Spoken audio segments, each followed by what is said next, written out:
It is important that all students using Maths-Whizz do a reassessment at the beginning of each year to ensure their program is at the right level for them. New assessment data means that you will have accurate baseline data reflecting students' levels of proficiency and therefore a more accurate and personalised learning experience for all students. In this video we will be looking at the processes surrounding the resetting of accounts and reassessment of students, and guidelines for the administration of the assessments to ensure robust baseline assessment data from which student learning programs will be developed and later on student progress and achievement measured. Each classroom teacher should reset their students' accounts just prior to the students doing their reassessment to ensure that students are doing their new assessment under test conditions and under no circumstances be left to do their assessments in their own time or at home, as often they will get help, resulting in their program being set at the wrong level. It is important that assessments are administered properly to ensure accurate baseline data and as a result effective individualized programs aimed at each student's ability in every topic. Log into your school account as usual. You will find your login details in your implementation guide for your school.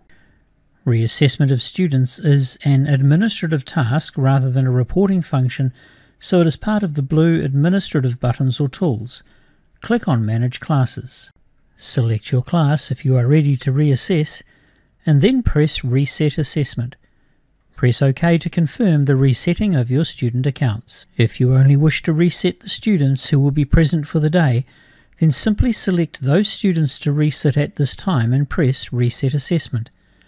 We occasionally get SOS calls from teachers who have reset the whole school by mistake, or in other classes' assessments, so be very careful that you are resetting the accounts of the students who are about to do their assessments only. When accounts are reset, all student achievement and progress data is retained.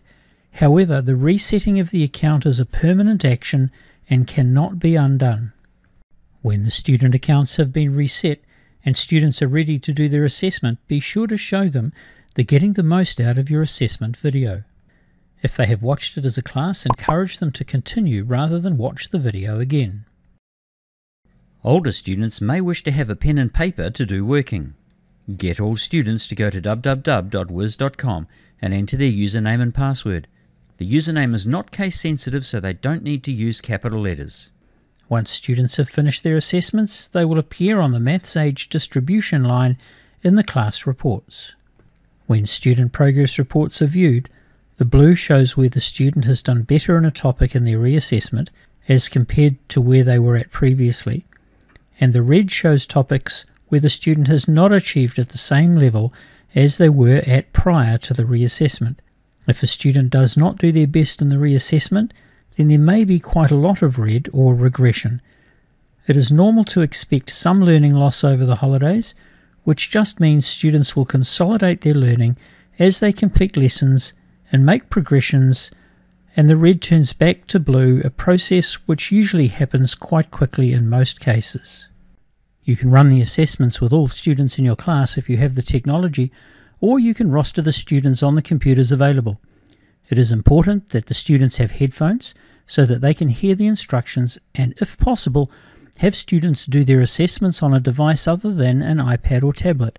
However, if iPads are your preferred device, then be sure to see the iPad action point in the implementation guide to ensure all iPads are set up before you start your assessments, and that you have shown your students the student video on using Maths-Whizz on iPads and tablets. We recommend that you start your assessments in the morning so that you can ensure all students who start have finished before they go home, to prevent parents and siblings helping them, which may distort their result. Maths-Whizz will give the students questions based on their date of birth or previous levels. If they get answers correct, the questions will get harder. If they get them wrong, they will get easier, until Maths-Whizz finds their level. The student video tells them to put their hand up if they don't know the answer to a question. A good question to ask is, do you understand this, or would you like Maths-Whizz to teach it to you? It is better that you press the Don't Know button rather than the students having a guess, otherwise Maths-Whizz may come in with questions at the wrong level. Watch out for students who sit for a long time not attempting questions, as they may be anxious and this will only serve to lengthen the assessment. Do not be tempted to help them with the maths, as if they don't get it right in their assessment, Maths-Whizz will give them lessons targeting what they don't know. If you help them, or they get help from other students, their program will be set at a level too high for them. If a student is well above or below their level indicated by their date of birth, the assessment can take longer as they work through the questions and the Maths-Whizz engine seeks to find their relative ability level in that topic. It is vital that assessments are done under test conditions, taken seriously, and under no situations should the children be left to complete the assessments unsupervised or at home, as this could compromise the integrity of the data. If they are left to do it on their own, they often get help, and it sets their program too hard. When a topic has been assessed, the hamster will continue up the track until they finish and then ride the roller coaster. Once they have done this, the computer screen in their study is unlocked, and they can now start on their program in their tutor mode. Remember to show students the iPad video if you are on iPads, and then show all students getting the most out of their assessment.